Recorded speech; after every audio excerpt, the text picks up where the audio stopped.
Bonjour à toutes et à tous et bienvenue pour une nouvelle émission de Passe l'Info, la numéro 10 déjà. Cette semaine dans l'actualité nationale, nous allons parler de l'adoubement de la classe politique française par les lobbies sionistes. Dans l'international, nous parlerons du rapprochement entre l'Iran et la Turquie, ainsi qu'une controverse sur la publicité anti-israélienne à Seattle. Et après quelques brèves, nous finirons par un « Le saviez-vous » sur le meurtre de Saïd Bourarache. Et sans transition, l'actualité nationale, l'adoubement de la classe politique par les lobbies sionistes. La classe politique française étant divisée en trois ordres. La droite, le centre et la gauche. Chacun de ces ordres, en cette fin d'année, ont montré son intérêt au profit du sionisme par différentes cérémonies d'adoubement. Commençons par Madame Alliot-Marie, qui a tenu un discours devant le Congrès juif européen le 15 décembre 2010. Effectivement, Madame Alliot-Marie a déclaré que la France est l'amie d'Israël et que cette même France veut tout mettre en œuvre pour une paix juste et durable dans la région. Elle a exprimé aussi le souhait que la sécurité soit garantie pour Israël. Jamais nous n'avons vu autant d'engouement pour la sécurité d'un pays qui dispose de l'arme nucléaire. Madame Alliot-Marie a également évoqué le cas Shalit et a osé dire que rien ne saurait justifier le traitement dont il fait l'objet, au mépris des règles du droit international. Nous rappelons que M. Salah Hamouri est toujours retenu dans les geôles israéliennes et que Madame Alliot-Marie n'a jamais exprimé son souhait de le libérer alors que M. Hamouri est français. Une autre réunion s'est tenue lors d'un dîner républicain organisé par M. Jean-Louis Borloo le 9 décembre 2010. 800 personnalités étaient présentes ce soir-là. L'objet de ce dîner était la refondation du pacte républicain. On a pu noter, parmi les invités, entre autres, de nombreux ministres remerciés lors du dernier remaniement, des représentants des différents cultes, des obédiences maçonniques, des ONG et des syndicats. Sans oublier, bien sûr, Richard Prasquier, président du CRIF, invité à la table d'honneur. Le matin du dîner, Jean-Louis Borloo recevait à nouveau Richard Prasquier. Les deux hommes ont évoqué l'actualité de la laïcité et les difficultés de l'enseignement de la Shoah à l'école. Nous voyons déjà les contours de la nouvelle laïcité concoctée par M. Prasquier.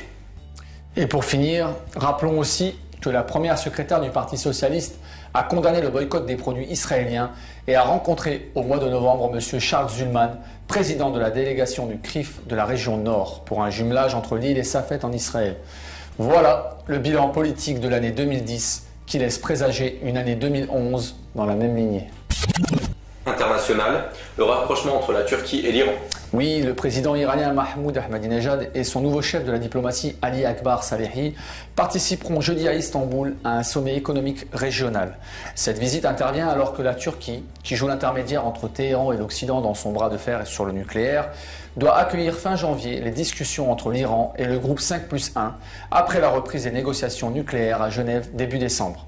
Longtemps considérée comme l'allié stratégique et même militaire d'Israël dans la région, la Turquie s'est rapprochée des pays arabes et de l'Iran en particulier après l'offensive israélienne contre la bande de Gaza en décembre 2008, puis l'attaque de la marine israélienne contre une flottille d'aide humanitaire destinée à Gaza au cours duquel 9 Turcs sont morts. Le rapprochement de la Turquie et de l'Iran, qui compte à eux deux plus de 150 millions d'habitants, s'est également accompagné d'un renforcement des relations économiques et commerciales qui ont atteint 10 milliards de dollars selon les chiffres officiels, avec pour objectif commun de les faire passer à 30 milliards entre 2013 et 2015.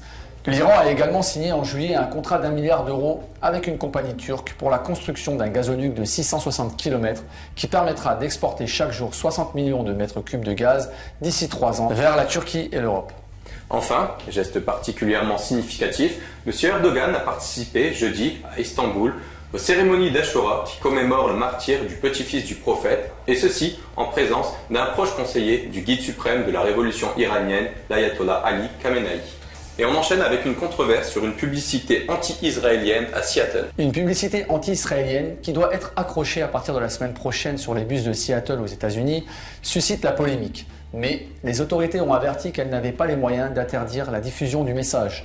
Le militant pro-palestinien Ed Mast a prévu de couvrir 12 autobus du réseau de transport de la ville avec le message « Crime de guerre d'Israël, voilà où vont vos impôts ». Monsieur Mast explique qu'il entend protester contre la promesse des États-Unis de verser 30 milliards de dollars d'aide militaire à Israël sur la prochaine décennie. M. Mast a aussi prévu de faire coïncider le lancement de sa campagne publicitaire avec l'anniversaire du début de l'attaque israélienne à Gaza le 27 décembre 2008. Le conflit avait fait 1400 morts côté palestinien et 13 côté israélien. Alors quelques brèves, El Mana risque la censure en Australie? Oui, le 10 décembre 2010, l'autorité australienne des communications et des médias a rendu sa décision sur une éventuelle interdiction de la chaîne libanaise Al-Manar, qui fait l'objet d'attaques depuis plusieurs années. Sylvan Shalom, l'ancien ministre israélien des Affaires étrangères, avait déclaré que le ministre israélien des Affaires étrangères a l'intention de travailler activement jusqu'à l'interdiction de la chaîne libanaise dans le monde entier, en Australie. El-Manar est de nouveau diffusé. À rappeler que El-Manar a déserté nos chaînes satellites sous pression des autorités françaises. Et en parlant de désertion, parlons des élus déserteurs. Alors aux États-Unis, la ville de Détroit, ancien fleuron de l'industrie américaine, est frappée de plein fouet par la crise financière. Elle est devenue une ville fantôme. Le maire de Détroit envisage de stopper le ramassage des poubelles, de stopper les patrouilles de police, de ne plus allumer les lampadaires et de ne plus réparer les routes. Tout cela dans 20% de la ville, la livrant ainsi au chaos, à la mort en quelque sorte. Comme ce condamné tué comme un chien aux États-Unis. Malheureusement, aux États-Unis, dans l'État d'Oklahoma, un condamné à mort a été exécuté par injection du même produit qui sert à euthanasier les chiens. L'AFP rapporte que les États-Unis n'ont plus de thiopental, un anesthésiant validé par la Cour suprême en raison d'une rupture de stock. Les condamnés n'ont même pas le droit à un sursis en attendant les nouveaux produits. Autre acte de barbarie, un trafic d'organes au Kosovo. Selon Associated Press, Jonathan Rattel, qui sert au Kosovo dans le cadre de la mission d'État de droit de l'Union européenne, a annoncé que les 7 Kosovars soupçonnés de travailler comme médecins d'une clinique appelée Medicus dans la capitale Pristina appartiennent à un réseau international qui fait commerce d'organes de gens affligés de pauvreté extrême. Venant de Moldavie, du Kazakhstan, de Russie et de Turquie, les donneurs étaient attirés par la fausse promesse d'une rétribution de pas moins de 20 000 $. Seulement, ils n'ont jamais eu cet argent. Un Israélien aurait eu don du rein d'un médecin turc appartenant lui-même à la clinique. Une enquête est en cours. Le saviez-vous? Le meurtre de Saïd Bourarache. La semaine dernière, toutes les chaînes françaises ont profité du procès en appel de ce que les journalistes ont appelé le gang des barbares, pour le meurtre d'Ilan Halimi, jeune juif assassiné en 2006. Aucun média n'a évoqué le meurtre de Saïd Bourarache, qui a été assassiné en 2010. Les faits, mardi 30 mars, 19h, heure de fermeture du magasin de bricolage de Bobigny en région parisienne. C'est là que Saïd Bourarache, agent de sécurité et maître chien, travaillait depuis 2 ans pour subvenir aux besoins de son épouse et de ses 3 enfants. Un couple se présente vers 19h10 à l'entrée du magasin pour acheter quelques bricoles. Le vigile leur refuse naturellement l'accès. Ce refus, que ne supporte pas le client, un blond tatoué à queue de cheval, signera le début des ennuis pour Saïd. Sans attendre, le client qui promet de le tuer appelle très vite du renfort et les choses dégénèrent. Des insultes et des coups sont portés à Saïd et à ses collègues venus lui porter secours. Pour se protéger, ces derniers partent se réfugier dans le magasin, mais les jeunes, fous de rage, décident de s'en prendre à son chien qui se trouve dans la cour. Saïd tente de protéger l'animal. C'est alors que commence la chasse à l'homme, selon les témoins de la scène qui voient Saïd courir en direction du canal.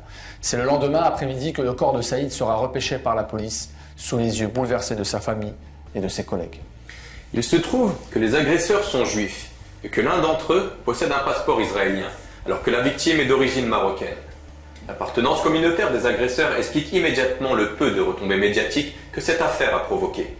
Tout le monde se souvient de la fausse agression antisémite dans le RER qui, dès le départ, a été condamné par toute la classe médiatico-politique, alors qu'il s'agissait d'une affabulation d'une mythomane.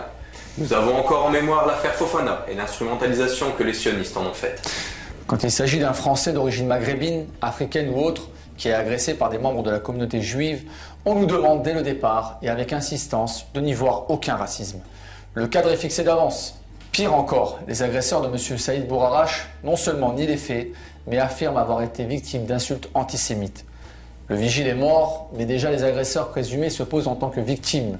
À ce propos, la palme de l'ignominie revient à SOS Racisme, qui s'empresse de commenter les prétendues insultes antisémites. Le parti antisioniste fait savoir qu'il ne relâchera jamais sa vigilance pour que toute la lumière soit faite sur ce drame. Je vous remercie de nous avoir une nouvelle fois suivis dans cette 10e édition de Passe l'Info. Passez de bonnes fêtes, à la semaine prochaine et surtout, passez l'info.